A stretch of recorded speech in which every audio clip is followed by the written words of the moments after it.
Welcome to this video. In here we're going to do a lot of practices related to probability with tables. Most of them will be tables with conditional probability. I hope these practices will help you to reinforce your knowledge about probability with tables and how apply different formulas with different questions. So no more talking, let's begin. Part A, what is the probability that a male wears jeans? So we're given a table right here, and to translate it into a math language, it's going to be probability of genes given it's a male. So we're using the formula of probability of both, so both genes and males, divided by probability of males. So take a look at that table. The probability of both is 12, and the probability of male is 17. So we're going to use 12 over 36 divided by 17 over 36.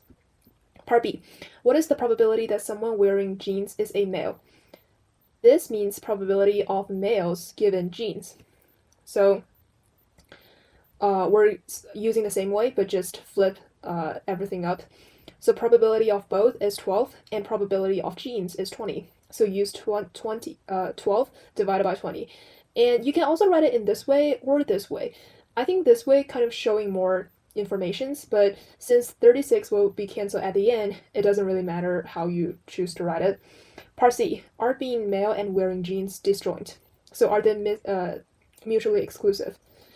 And what we're going to test them is if two events are disjoint, then the probability of both happening should be 0. And we're going to test it using probability of male and genes. So probability of male and genes is 12. 12 over 36 is not equal to 0. Therefore, it's not disjoint.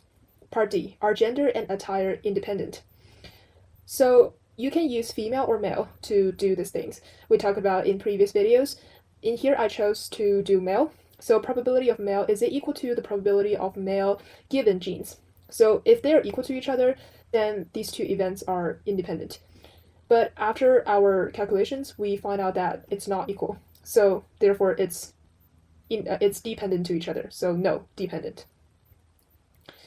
Going over this question, here is a contingency table of all blood types by gender for 100 people. Part A, what is the probability that a randomly selected person is a male? So we want to know the probability of male. So it's 40 over 100, which is 0.4. Part B, what is the probability that a randomly selected person has type B blood? Type B blood has 13 person total, so 13 divided by 100, which gives you 0.13. Part C, what is the probability that a randomly selected person has type A or type O blood? So we're going to use the formula for OR. Probability of A or O is equal to probability of A plus probability of O minus probability of A and O. And since blood is mutually exclusive, right? You cannot have blood A and O at the same time. Therefore, it's going to be 0. So you just add these probabilities together. It will give you 0.82. Part D, what is the probability that a randomly selected person is male or has type O blood? Same thing, or probability male or O is equal to probability of male plus probability of O minus probability of male and O. And in this case, these two events are not disjoint, so they can happen at the same time. So you plug in all of the values in here, you'll get 0.67. Part E, what is the probability that a randomly selected person was male given he had type O blood? Probability of male given O. The probability of both is male O is 18 over 100 divided by type O. So 18 plus 27 is 45. 45 divided by 100. And it gives you 0.4 at the end. Part F, what is the probability that a randomly selected person has type B blood given they were female? So take a look at probability of having type B and is a female is 6 over 100. Probability of female is 60 over 100. Divide them together gives you 0.1. Okay, part G. Are being male and having type O blood independent events? Justify your answer. So we're going to compare probability of male. Is it equal to probability of male given type O blood? Or you can use type O blood. Is it equal to probability of type O blood given male? So in both cases, you will get equal sign. Therefore, you will say yes, they are independent to each other. Take a look at this question. A group of several executives were asked what kind of cell phone they use. The results were the table below. Part A, what is the probability that a randomly selected executive was male?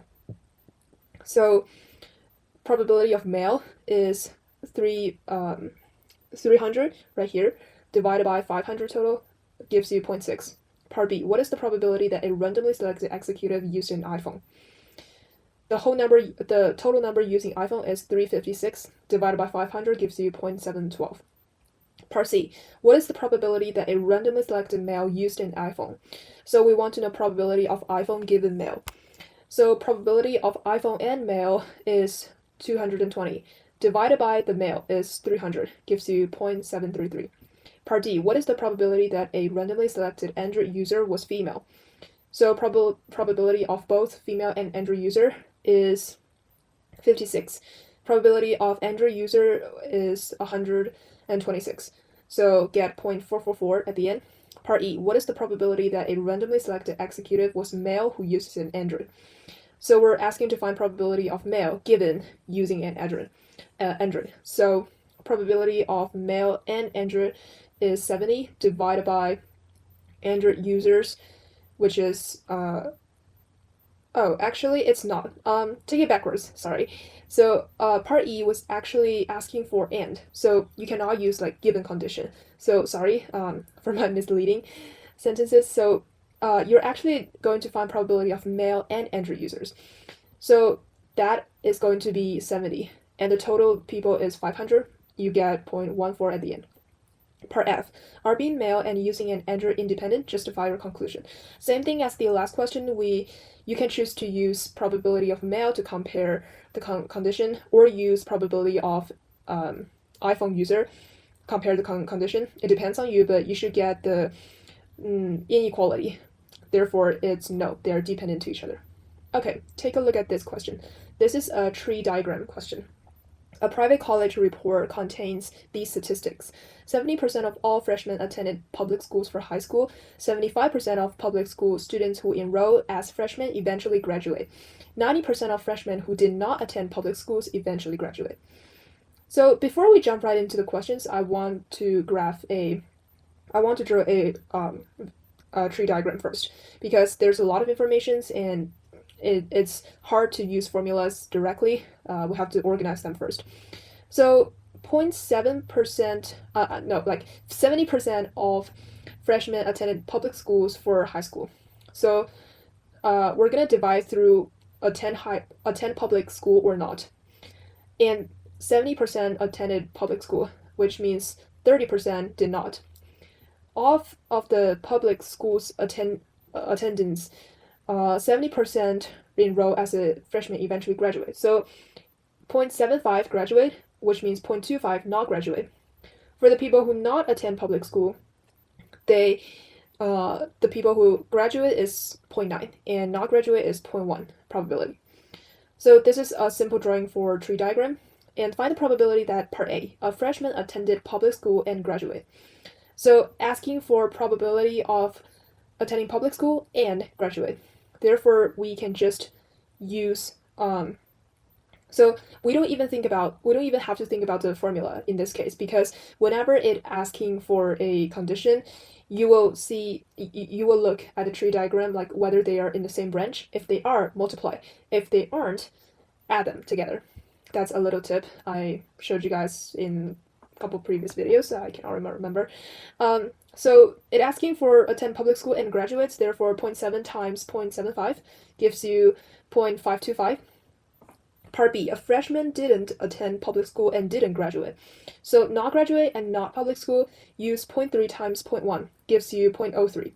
Part C, a freshman attended public school given that he didn't graduate. So use it's asking it there. This is a condition question. So probability of public given not graduate, you're going to use the formula, the probability of both divided by probability of not graduate. And the both is 0.7 times 0.25. It's the amount of students who attend public high school but did not graduate college. Divided by the probability of not graduate. And not graduate, you can see there's two branch. So you're gonna add the probability of each branch together and divide them up. You get the final answer as 0.854. Part D, a freshman graduates. This is asking for probability of graduate. Therefore, you just add the probability of these two branches together, gives you 0.795 at the end.